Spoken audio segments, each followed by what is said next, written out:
আসসালামু আলাইকুম। আজকে কিছু শসা সবজি নিয়েছি। কেটে ধুয়ে পরিষ্কার করে মাছ দিয়ে রান্না করব ঝোল, ঝোল করে। সঙ্গে থাকুন।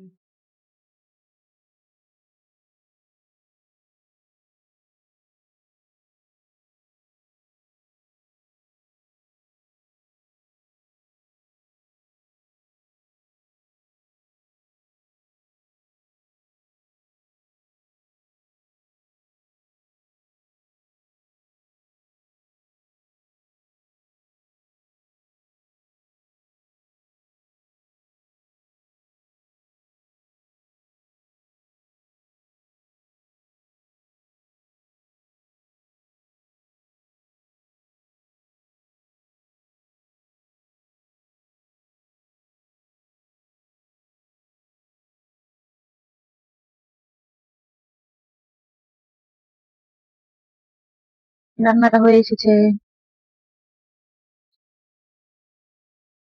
ঝোলের সাথে সবজিটাকে একটু নেড়ে চেড়ে মিশিয়ে দিচ্ছি। এরকম শসা তরকারি রান্না খুবই মজাদার। এই গরমে সবজিটা প্রচুর পাওয়া যায় বাজারে, এই জন্য ভাবলাম আজকে একটু রান্না করি। নিয়ে এসে রান্না করলাম। রান্নাটা হয়ে গিয়েছে।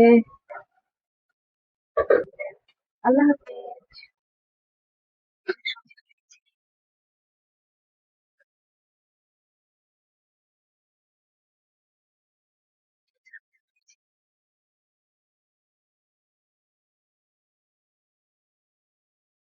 আর এই রেসিপি ভালো লেগে থাকলে ফেসবুক পেজ ফলো করে দিবেন, চ্যানেলটি সাবস্ক্রাইব করে দিবেন। আল্লাহ